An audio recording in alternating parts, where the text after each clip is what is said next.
Pause it. Hello, eRank.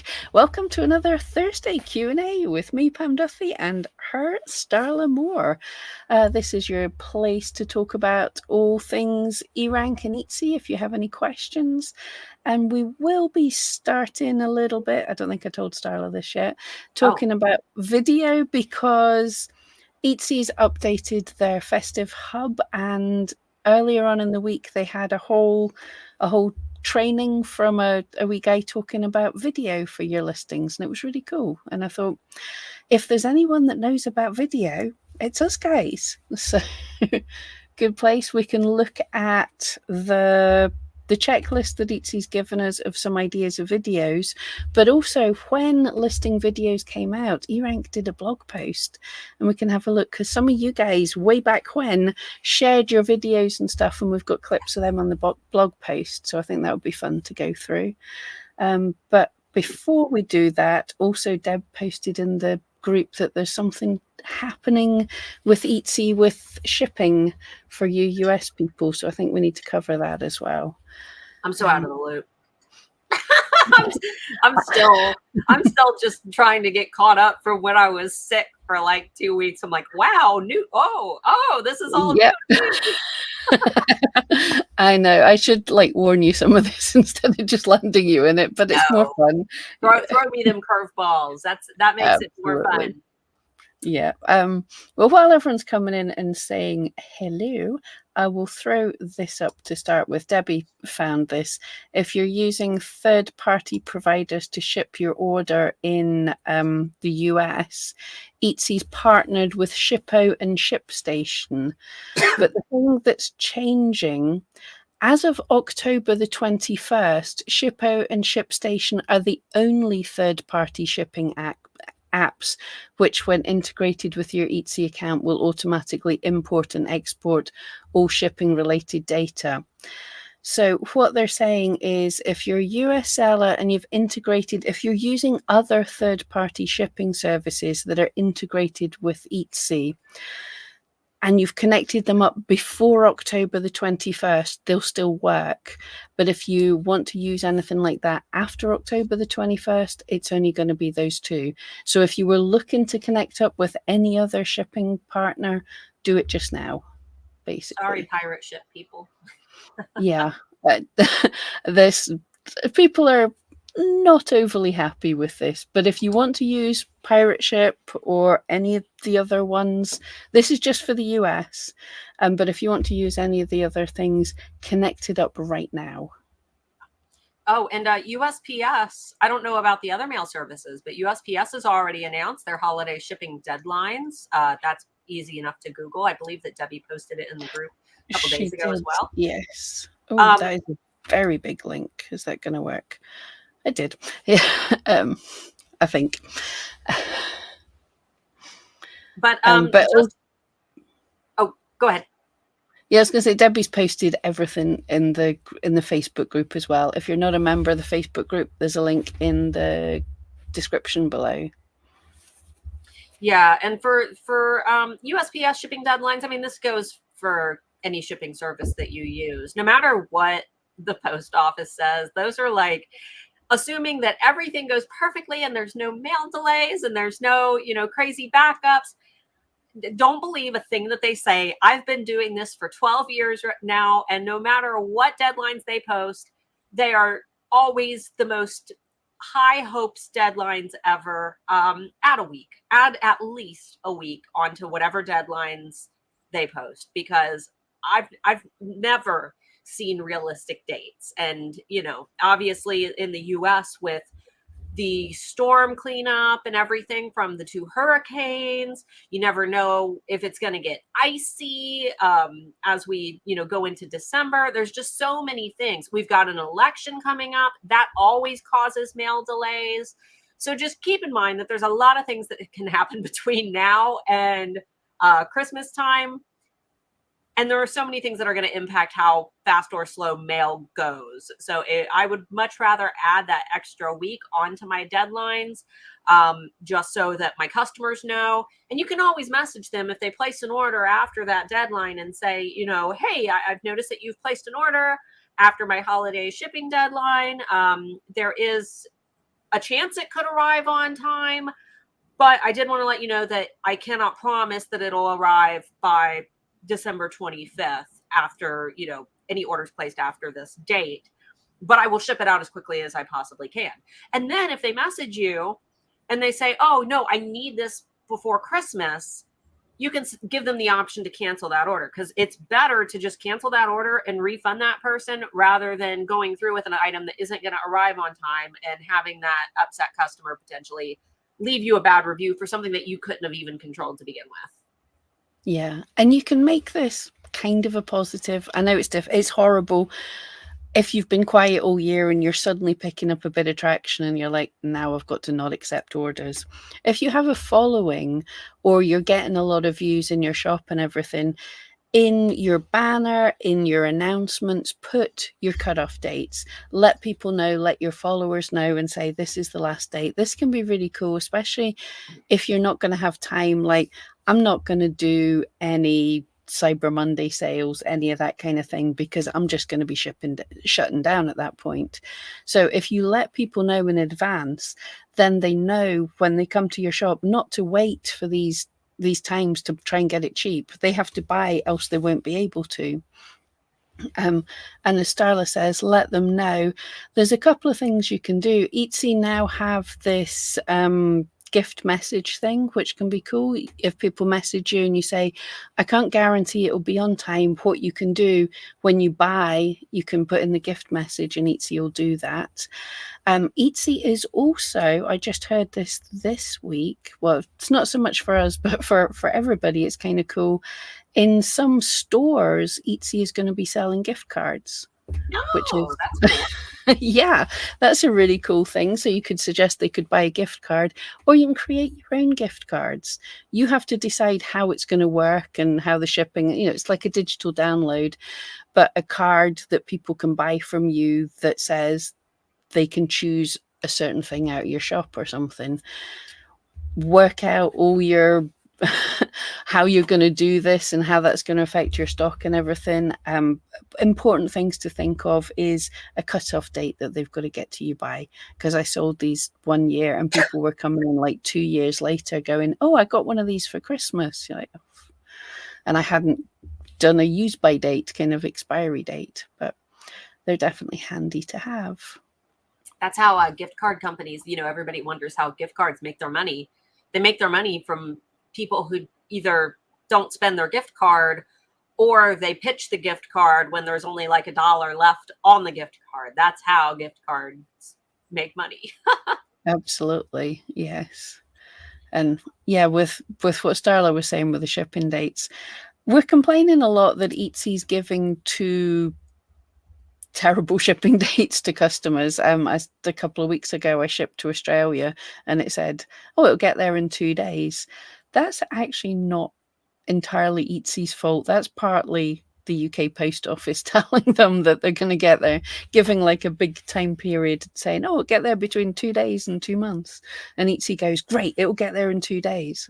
No, it won't. So very much give yourself that wiggle room, because it's horrible on Christmas Day to be getting messages from customers that you have to reply to. You're like, I'm sorry, I've ruined Christmas because this tiny $2 trinket didn't get there on time. Exactly. Kat said, I noticed Etsy have announced their Q3 investors presentation for October 30th. Yes, it's going to be an interesting one for sure.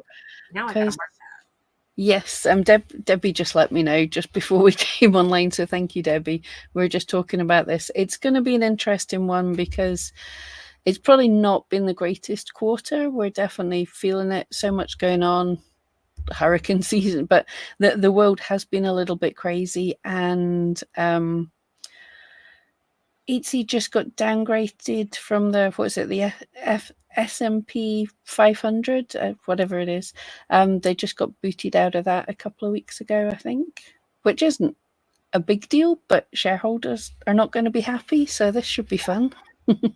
Ooh, I can't wait to hear the Q&A at the end. That's when all the investors who don't really care about Etsy sellers, they're there from Wells Fargo and all these guys. Exactly. How is this going to hurt Etsy's profits?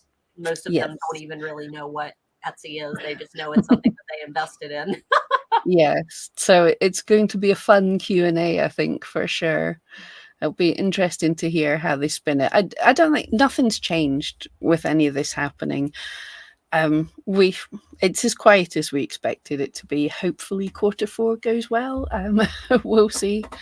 But it's a difficult year. So can't blame Etsy for hurricanes and elections and recessions. That's not Etsy's fault. Yeah. Well, are we good to start chatting about listing videos? I noticed today, Pam, I was double checking with your keywords, the corgi butt bookmark, the Etsy links are no longer showing up in the Google Videos tab. So that's really frustrating because that was one of the things that I loved about listing videos. It's like you got an extra like indexing boost within the videos tab on Google, which, you know, obviously those backlinks, that's fantastic, or not backlinks. You know what I mean? Having that ranking power over on Google was great. And I noticed, at least for yours, now I still got YouTube videos from you, Pam, with the corgi butt bookmark. It was mostly your videos anyway, but the actual Etsy listing videos, I didn't see any. And I tried it with a couple of searches for products that I know aren't gonna like easily be found from other e-commerce websites, just very Etsy related terms, you know, and I wasn't seeing any. So I'm wondering if, because I know Google's algorithm, they accidentally had their algorithm leaked, what, 2 months ago, and they had to make a bunch of swift changes. And I'm wondering if when they made those swift changes, they changed how videos rank. I'll have to look into that, but that is a really good reason. I mean, it used to be cool. That was you're going to struggle to rank on Google, but you can rank on Google Images and you can rank in Google Videos a lot easier. But if Etsy's videos aren't showing up there, then that could be a really good reason to. Couple of things that'll show up there are YouTube videos. YouTube Shorts are a super easy way. Title your keyword, corgi butt bookmark, you know, something. Thumbnails, good thumbnails. Yeah, good thumbnails. You're going to show up.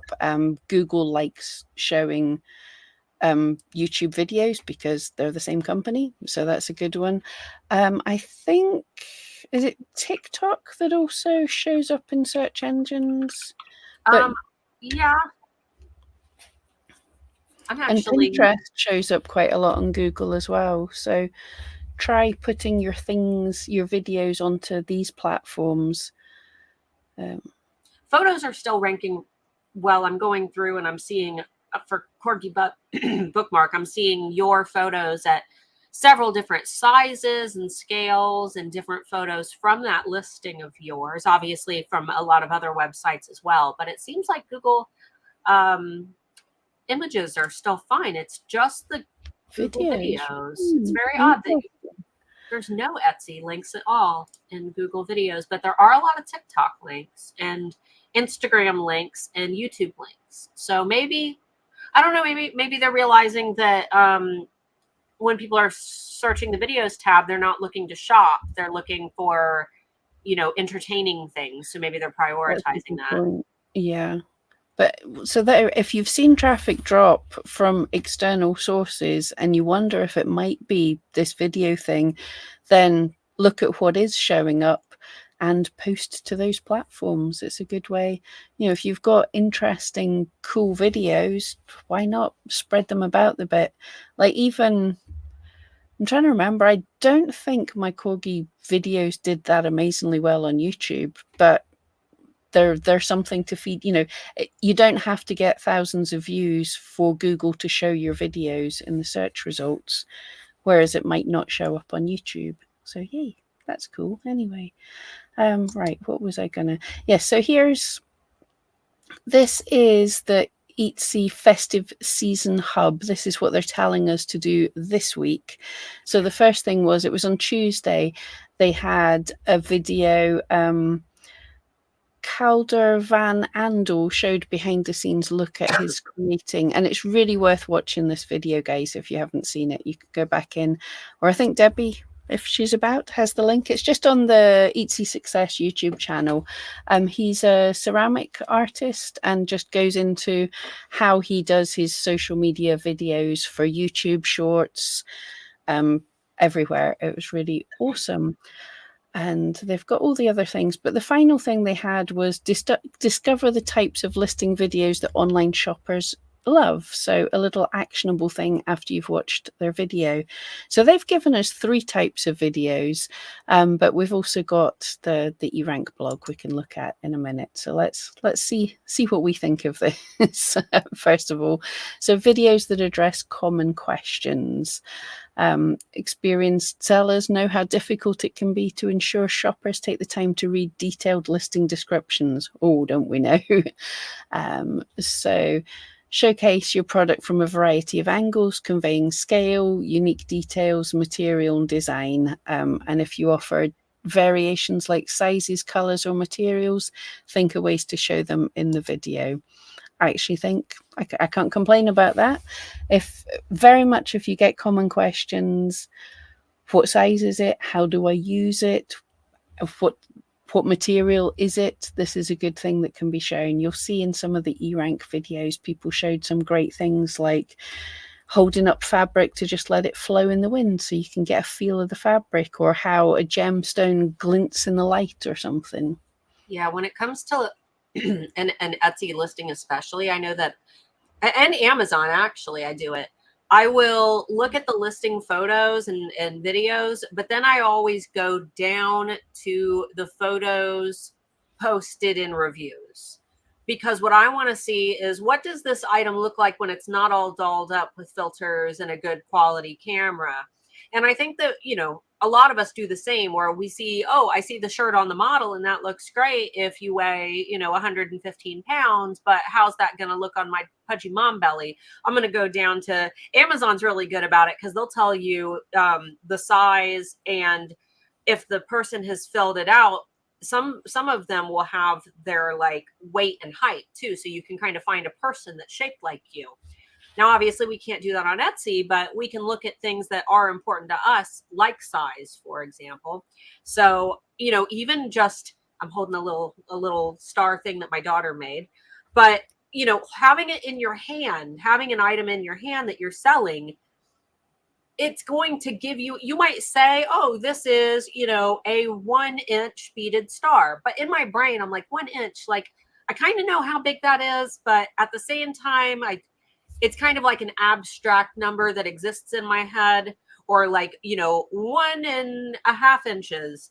Whereas when I see it in a hand, I know how big my hand is. And if I see a woman holding something in her hand, our hands are all about the same size. Nobody has, a giant 6-foot long hand. So we can see something in a hand and get an idea for how the size is, even if we've clearly stated things like the size. I like to see things on a body, or, in a hand, or in a lighting environment that might not be 100% perfect, with no color enhancements. These are things that give people a more realistic perspective of the product, but it also allows you to not build unrealistic expectations of that item to make it look better than what that customer is actually going to receive. Yeah, don't stress about making videos perfect. I think we said last week, my word of the year was authenticity. People are fed up of beautiful filters and fantastically beautiful photographs, because we know it's easy to edit them. They're even looking at, I've seen so many places now, is that AI for your clothing reviews and things? They're looking and saying, no, you can see that design doesn't, like, you can see this design where it folds with the t-shirt and stuff. That's on me. Whereas if it was just done by computer generated, it would just be flat on there. So you can stand out from everybody else by having some real stuff that people can see it's real, because it's a little bit not perfect. Yeah, even for my POD videos, because I order samples of my shirts, I'll have the shirt laying and I'll take my hand for my listing videos and kind of rub it on the texture of the shirt. That way you can see, you know, the wrinkles in the shirt to be able to tell, like, this is kind of the texture of the material and this is kind of the texture of the print. Because I think we've all ordered like a shirt that looked really cool. Then you get it and you touch the print and it feels like sandpaper. It feels awful. So I try to really express things like the softness of a texture by using my own hands. Actually, using your hands is another cool one, because there's still no AI things that can do good hands yet. So if you do a video with a hand moving, it has to be real, because you would get like 3 frames across and suddenly there'll be 17 fingers. So that's how you always identify if it's AI. Look at the hands. You know what? And it makes sense, because for those of you who draw, I mean, I dabble, but I cannot draw people. I can draw paws, but I cannot draw people hands.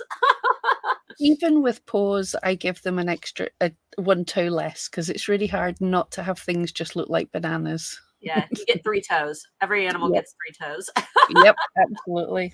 Oh yeah, I do. Yes, 3 toes. 3 toes. and a butt. So good choice one there. But yes, 3 toes for dogs. So what's their next recommendation? I haven't even looked at this yet, so this is cool. Videos that show your product in use. Yeah, I don't even need to read that out. That's, yes, absolutely. That's almost, again, what we're saying, but especially if things could be confusing. Starla said she likes to see stuff on the body, but if you've got a kit or something as well, it's really cool to see someone taking all the bits out of the kit and creating the item, you know, how to use it, what's it like. Again, this is another big thing with the fakes and the terrible shops, because I've seen there's a needle felt artist I follow that makes the most gorgeous work.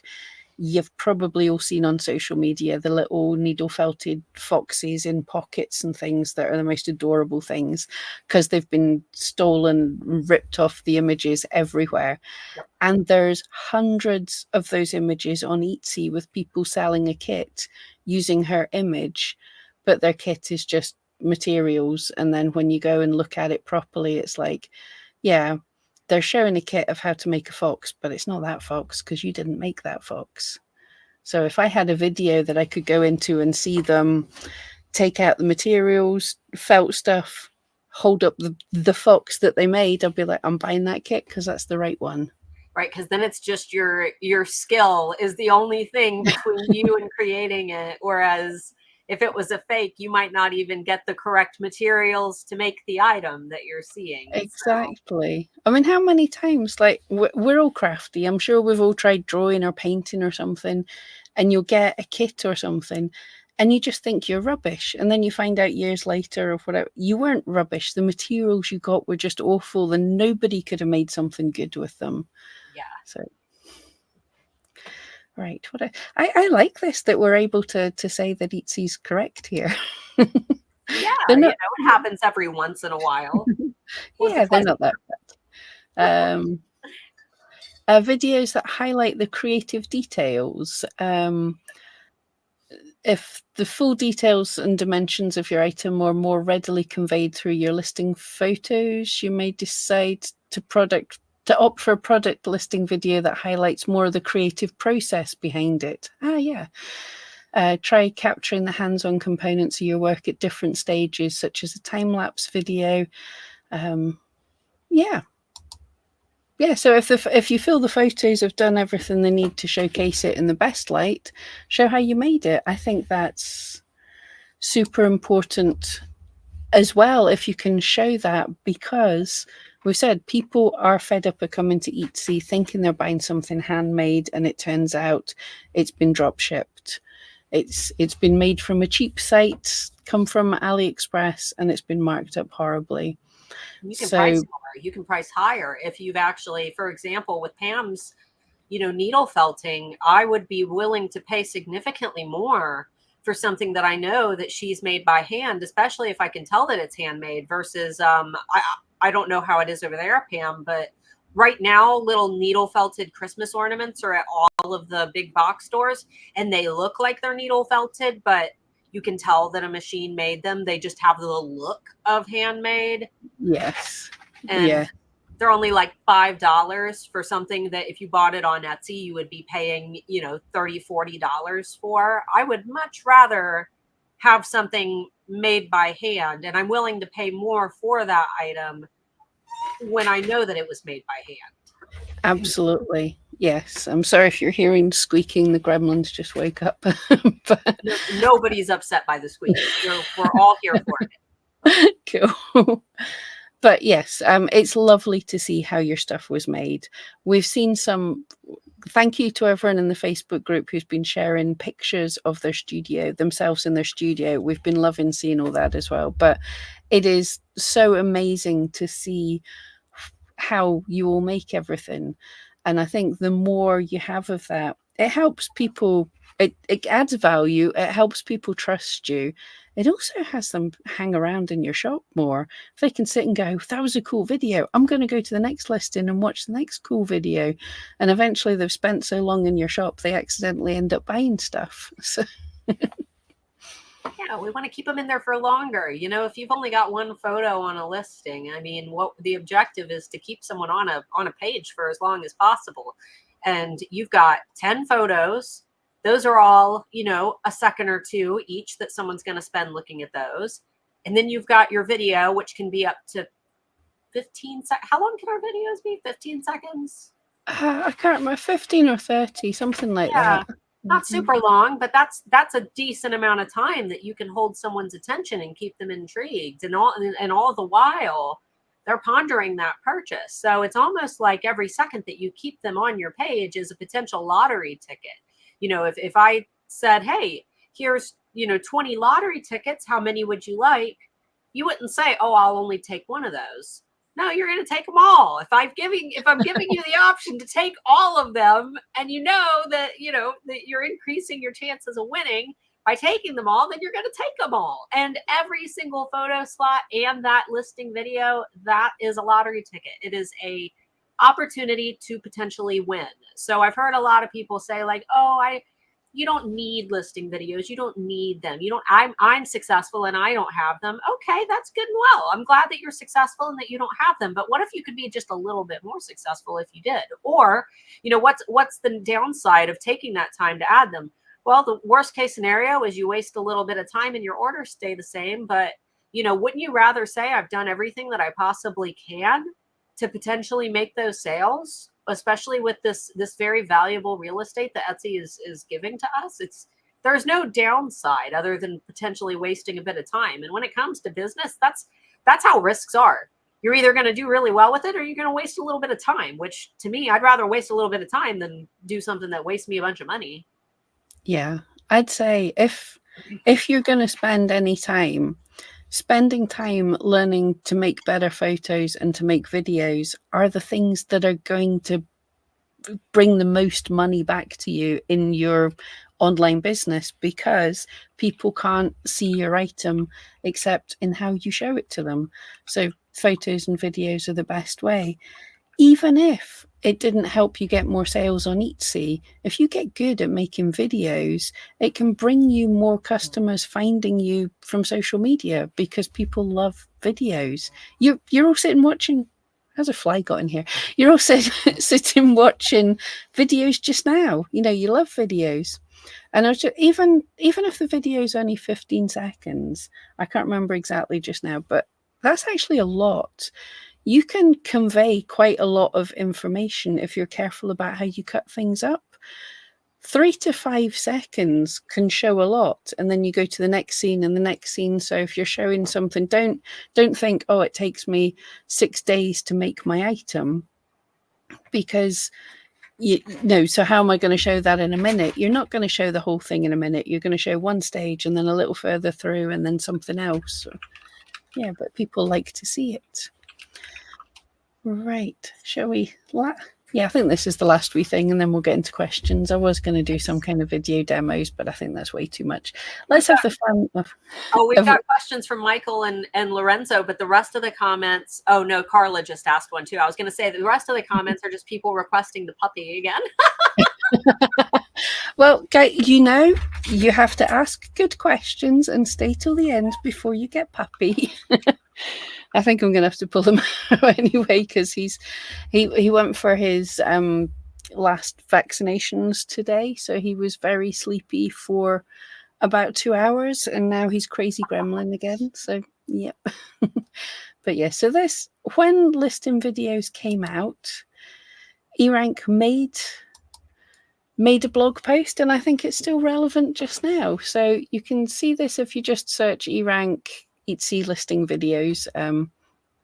But so we see just some of the examples from you guys that you shared with us. So Tanya just shared this. I think this is a simple but great way, if you have jewelry, how to show. You can see that she's just literally holding it up to the camera, and it lets the light glint in it. Yeah, you can see that twinkling there. Absolutely beautiful. I love that. Yeah, we said about kits. Possum Crochet had a kit for making this little hat. So you see the hat, you see the raw materials, and yeah, is that not awesome? Very simple, very clear, and you can sit and watch that several times. It's so fun. Honestly, this is like right when listing videos released, and we were all, no one was over engineering them, that we were all very, we were simple in how we were doing them. I prefer these a lot more than some of the listing videos that I now see where people try to put so much thought and focus into them, when in reality, this is better. Yeah, I think the videos we got here were just so good. And I think everyone should hopefully be able to get some ideas of what things. This is a great blog. Jan did a great job here. We're just looking at the videos. Here is Joyce showing her workshop and making her jewelry. It's amazing. I am jealous of everyone who has such a beautiful workshop in beautiful surroundings. And yeah, I think this is an amazing video. It's so clever too.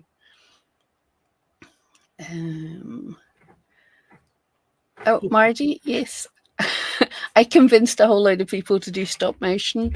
It's fun and easy to create stop motion, and yeah, it's just charming. If you've got something that's a bit cute or a bit different, it's a charming way to show off stuff. And that means you're not making a video, you're taking a load of pictures and then stringing them together. And for something like charms, I assume that what she's selling here are the little turtle charms. I mean, just showing a video of you panning the camera over them. Yeah, you could do that, and that's cool. But this gets the same exact message across in a way that is a lot more creative, because it's giving life to the products. Exactly. It makes you smile, doesn't it? It just, that's what you think of when you think of little turtles as well. And here's where I said Jojo just showing the drape of the fabric, basically. Not overly thought out videos. I think these, like Starla says, people would try and overly produce everything, but just hanging up a piece of fabric and letting the wind do it, I think that's great. Yeah, it tells me what the fabric is like, that it's thin and flowy and airy. It's not like a big, thick, rough piece of material.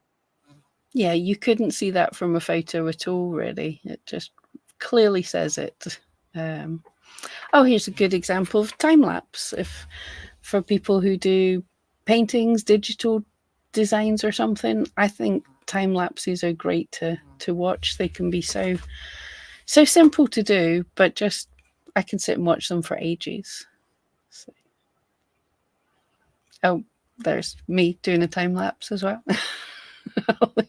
And also, yeah, all this, if you do layers on Adobe or whatever, all I did was I went back and screen recorded myself. I switched off all the layers, switched them on one at a time, screen recorded that, and you've got a video that you didn't have to record. It's really easy to do. Here Kathleen shows us an example of this is just photos turned into a video. It's really clever. You took me a minute. I'm going there. Yeah, no, this is the Ken Burns effect, which is zooming in and moving still pictures, really, which makes it feel like you've got a video. And I bet that there's some templates on CapCut and Canva that can allow you to do things like this as well. Oh, absolutely, yes. Where Delia is just this. We're talking about panning, panning and zooming, but yeah, just you've got everything set up for your pictures. Take your camera off the tripod and just move it around a little bit. Absolutely works. That kind of video is really good on TikTok as well. People like people just running up with their camera and going, "Here, look at my stuff," pretty much. And of course, yeah, you can, yeah, this is really clever as well. So adding text, you can explain a lot as well. So it doesn't just have to be the picture. Super easy to add text. A lot of these are probably, again, templates in places like Canva and CapCut. You just find a video template that you like the look of, drop in your pictures, change the text, and there you go. Oh, I love these montages of things. So rather than like a time lapse or something, you just show little sections of your creation process, and it's very cute. So you just see a bit of a cut and then a bit of the framing, and I love seeing a bit of the studio as well. Yeah. And packaging. Oh, so packing videos are still super huge just now. People love watching it. Pack an order with me. If you look up that combination of words on TikTok or Instagram, and then go to the Reels tab, or on TikTok, obviously they'll just pop right up. But go through a bunch of them to get your own ideas, because I mean, it's such a simple thing that we're all likely already doing, unless you're POD. But it's something that you could easily record during your normal work day. Yep. And that's, yes, you probably don't normally make it look that pretty and you don't have all your lights set up, but just do it once or twice and, you know, catch some of these little points as you're setting things up, and people love it. And that just looks cute. And Pam, yeah, again, rather than moving the camera, move the item with your hands, so we know how big that is. We know, I can see what a shiny ceramic that is. You can see the size of the mug. Yeah, really simple, but really works. And yeah, that was it. So yeah, guys, totally check out that blog post. That was when videos first came out, and I think everyone knocked it out the park with great ideas there. All right. Well, we've got a couple questions that we can jump right into. It doesn't look like there are a lot about videos, but if you guys have any about videos, feel free to let us know. Let's see. Galactic Galleria, can you recommend a giveaway website like KingSumo or Rafflecopter? So I like Rafflecopter. I've also been using Woo Rise. I believe that's the one now that we recommend in HAA. But there are a lot of different ones now.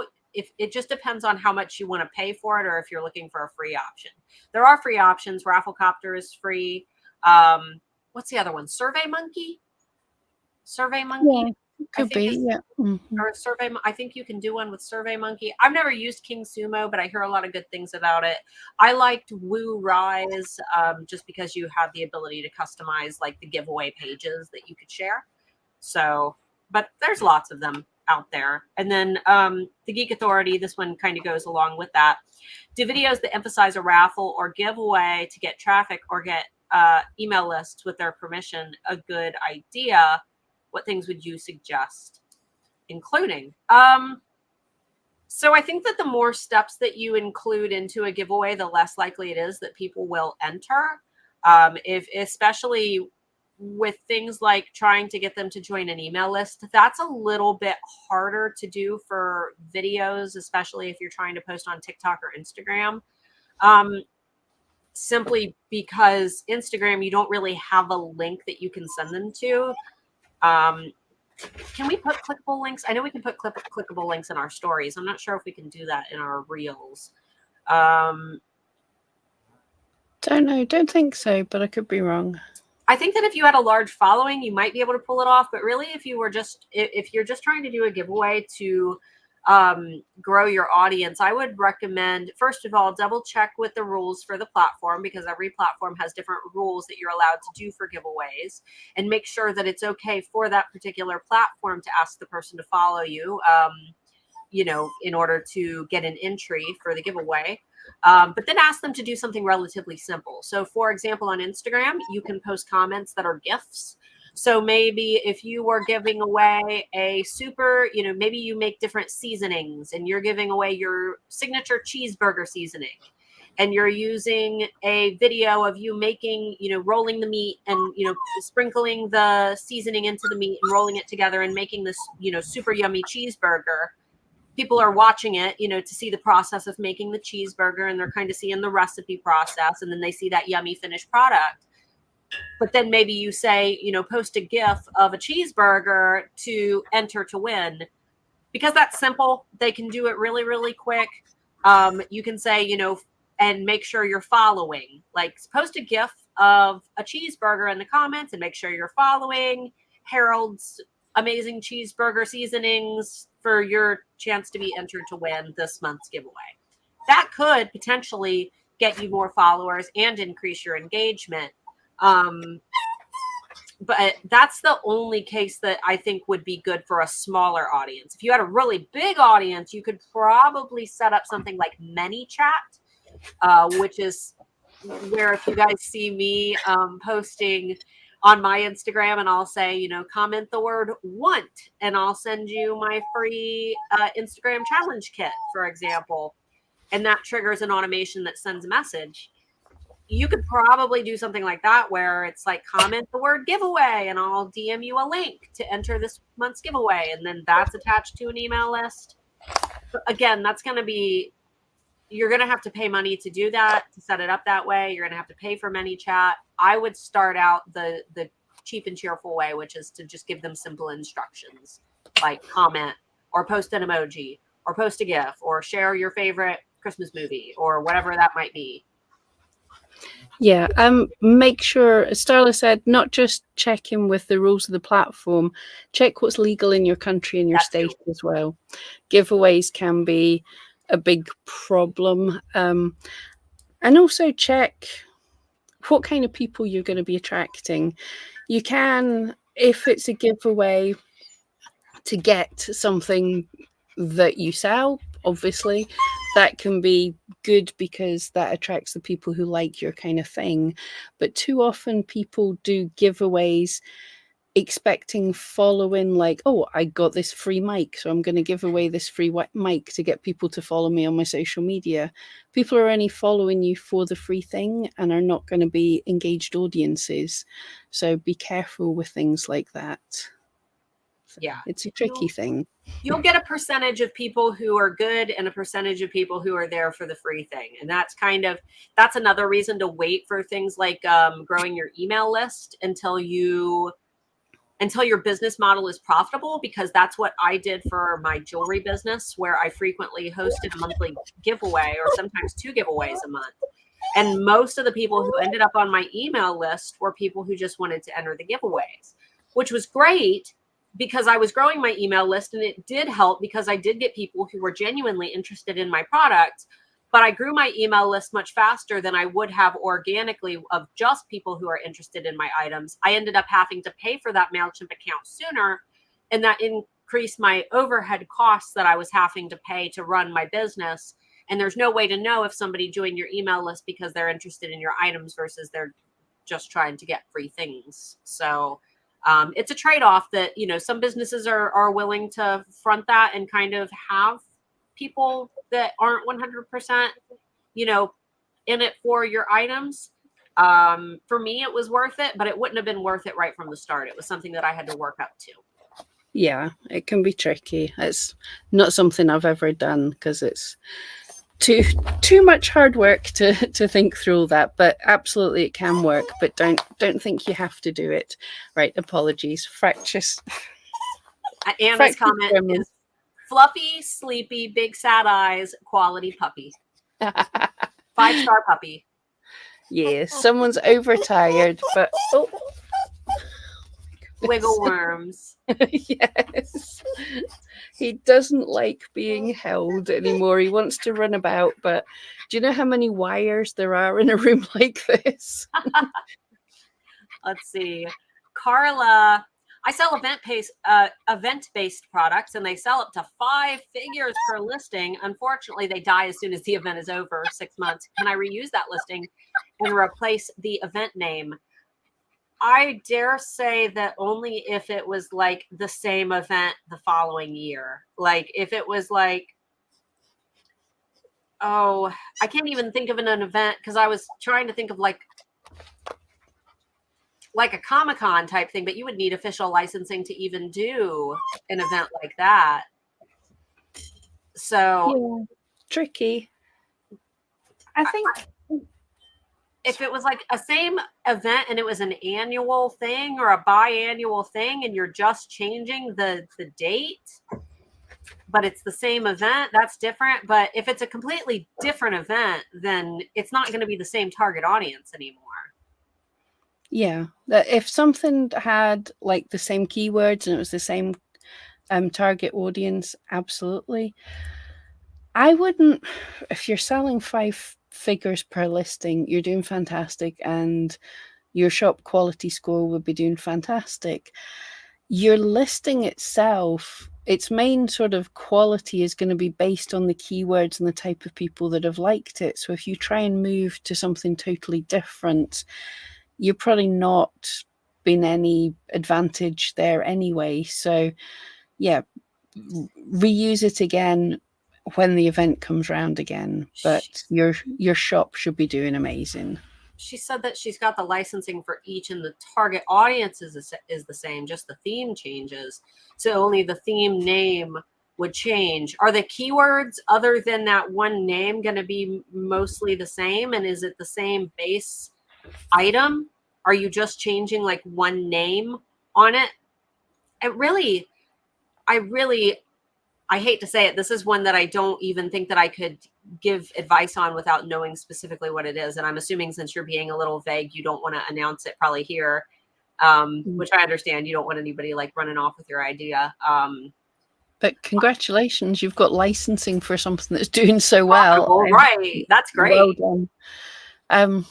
To be perfectly honest, if they're doing that well, you don't need to reuse the listing. You're doing great anyway. Yeah, your overall customer and marketplace experience score is probably so high that regardless, even when you're listing a new item, Etsy is already identifying that you're a seller that's bringing them in a lot of money, because if you're making a lot of money, Etsy's making a lot of money. Therefore, those products, even if the listing is brand new, they're more likely to rank in search. If you're doing that well already, when you list a new item, Etsy's already going to boost it, right? And then you're more likely to rank for those keywords that you want to be known for, because Etsy knows that you're a reputable seller who's done well in this industry in the past.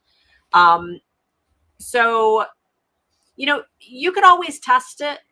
You could always experiment with it and try it with a listing and see if it makes a significant difference. The reason that Etsy doesn't want us to do things like this and reuse these listings is because if these people all went in and had favorited that item previously for a previous event, and then they look back in at their favorites a few months later after the event has passed and you've switched the item out, they're going to see something in their favorites that they didn't put there. So I think that the real question is this individual going to be confused as to why this item is in their favorites, or is the event closely related enough that the customer will be able to see it and know, okay, that makes sense, that it's been updated for the new event, but the same core item is the same.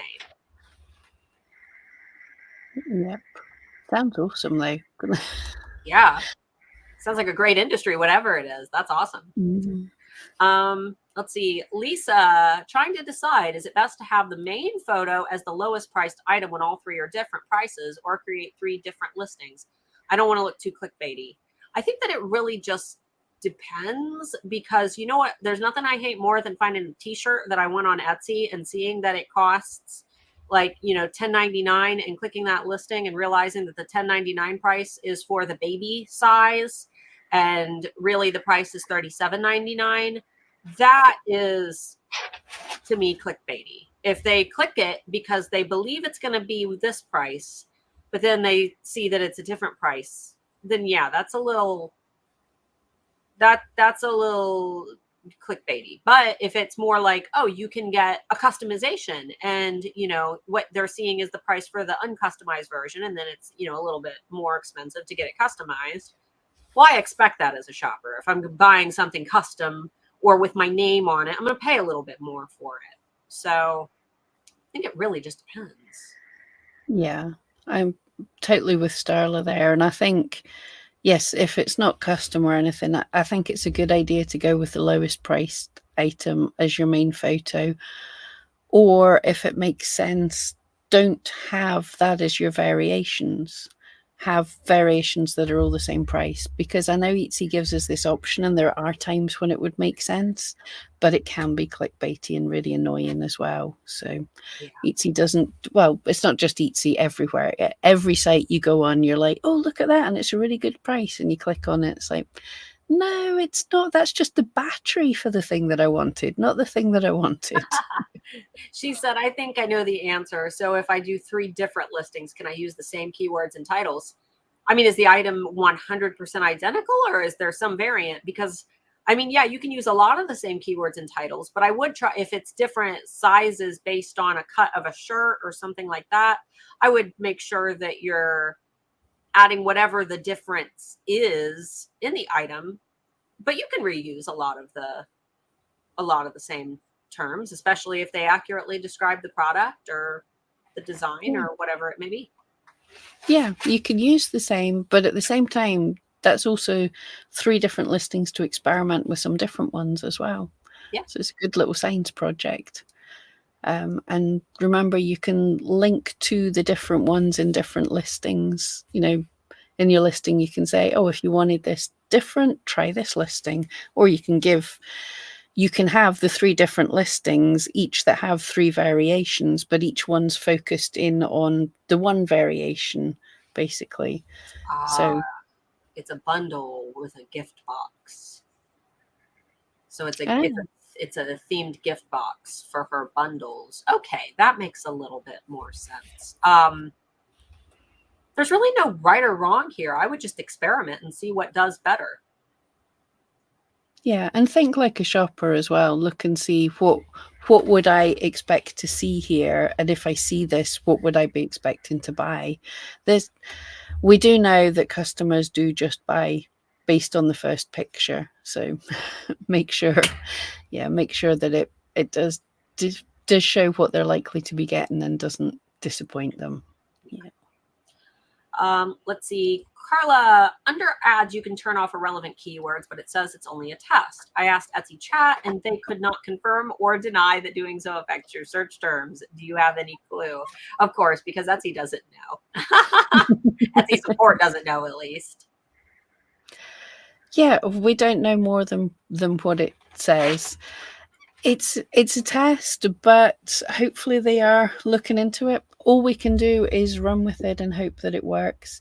I haven't seen myself show up for ads in terms that I've turned off, but I haven't studied it as deeply as I should, so some might have slipped through the nets. I do think 5 minutes more, puppy.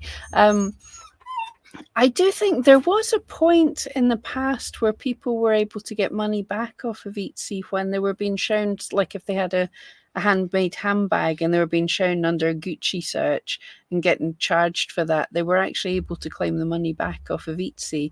So there's a potential, if you turned off keywords and you're still being found for them, go and shout at Etsy. Yeah, just to see. You never know. It doesn't hurt. Right. If nothing else, shouting, if you are showing up, I don't know if you are, but if you did show up and stuff you've turned off, if you go and shout at them, then it tells them to make sure that their thing does what we think it should. So if enough of us shout. But I don't know. I think it works. We don't know. And she had another question. Where do you get your inspiration for your product photography setup? Pinterest? Pinterest is definitely a place you could look. So if it's Pinterest, I will search for my niche, not necessarily my products, and then the word aesthetic afterwards.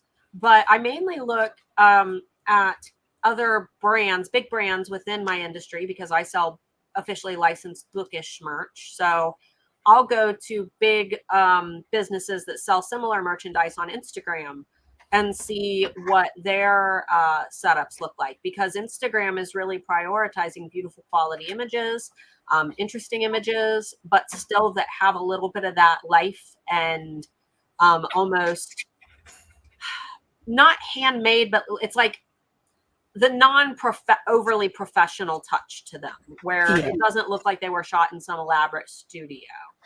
And I personally find that Instagram is where I find the best images, as well as the best ideas for video content, just because there's a lot of people within my niche in particular who are creating content like that I can kind of, follow and gain inspiration from. Yeah. And specifically for selling on Etsy, look on Etsy and also look at the Etsy social media, because the Etsy social media, they share, well, they find good things, but they also share things that are in their aesthetic. Yeah. Now, it's not a good strategy to assume you're going to get shared by Etsy, but if you make stuff that they like the look of, it does happen. I've been shared a lot by Etsy in the past. I've been lazy lately and not, but it definitely helps if you can see what they're liking the look of. Now, I will say that I've never seen Etsy share a POD item. I don't think I've ever seen them do anything POD or digital for that matter. I've never really, maybe like a digital, like a print, because I have seen them share like things printed being put up on a wall. So, for POD people, I think that I would just aim to take photos that look way different than what all the other POD people, because I tell you what, I can spot a POD shop like within a second, especially if they're using mock-ups. And not that you shouldn't use mock-ups, it's just the point of a mock-up is for people not to be able to tell that it's a mock-up. And when you only use one mock-up in your whole shop, and it's the exact same mock-up over and over again of the same girl in the same pose, like making the same face, it's like you're not fooling nobody with that. So yeah, I think I do prefer to see a shop that maybe the photos aren't all as cohesive as you think you need, rather than a shop that the photos are all the same AI generated girl in the same pose with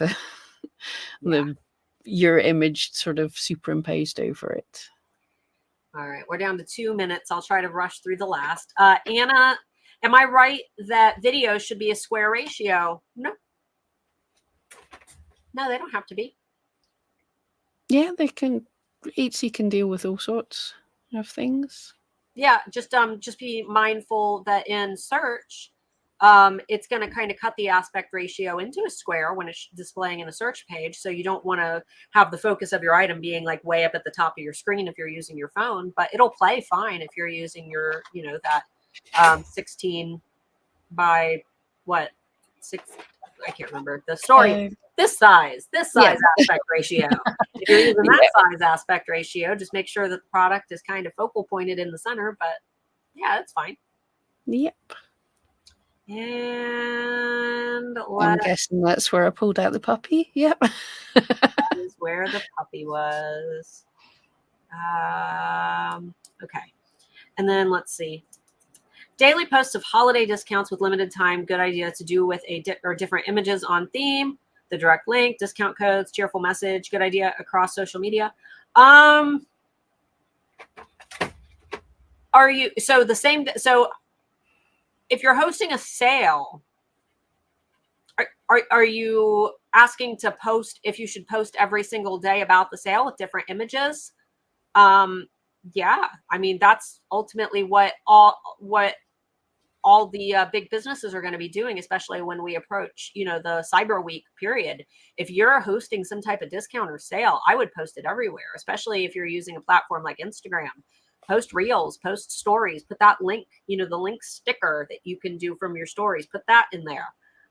Make sure that you've got, you know, plenty of posts talking about your sale. Let them know how to find the sale. Where do they got to go?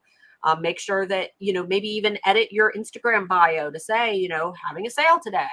That way they know that they can shop that discount. But absolutely, shout it everywhere you can. Yeah. When you're having it, I will say the Geek Authority, you're not the ones that were asking about giveaways as well. I will say having a sale or a giveaway every now and again can be a great thing. Don't have your entire strategy on having sales. That's not something that'd be really, really good to do. Unfortunately, we have to build up organically, and sales and giveaways are a thing that they're your right hook, the big thing to draw something to you at certain points. If you have too often sales, you'll kill your organic traffic. There is, I can't remember the name of it, but there's a car manufacturer that had really cool cars, but they're completely out of business because they had sales so often, thinking there'd be a lost leader. They're not, because people knew there were sales coming up. So do you buy the car now at the full price, or do you wait a month and get it at the half price? So yeah, be careful not to do too much. I've had 2 or 3 sales since 2008 in my shop. It's not something I've done much, but you could have a yearly sale. But it's a thing you want to be able to build up and say, this thing is so special, it's just coming. It doesn't come very often. Everyone get excited about it. If every Monday you've got a week-long sale, that's nothing very exciting to shout out about. Exactly. And then the very last one, Lisa had said, I just wanted to know if I run tests on the same listing but different photos, I won't get penalized. No. You can list the same item in your shop more than once to do a split test. Etsy doesn't care about that. You just can't list the same items across multiple different shops, because obviously that could be seen as you trying to saturate, you know, Etsy with the same items over and over. Absolutely. Yeah. All right. Well, Pam, I think that you have something to attend to. So guys, thanks so much for hanging out. We hope you enjoyed this week's episode of eRank Puppy Q&A, and we will see you next We might have something exciting next week. I can't tell you anything else, but yeah, see you next time, guys. Bye.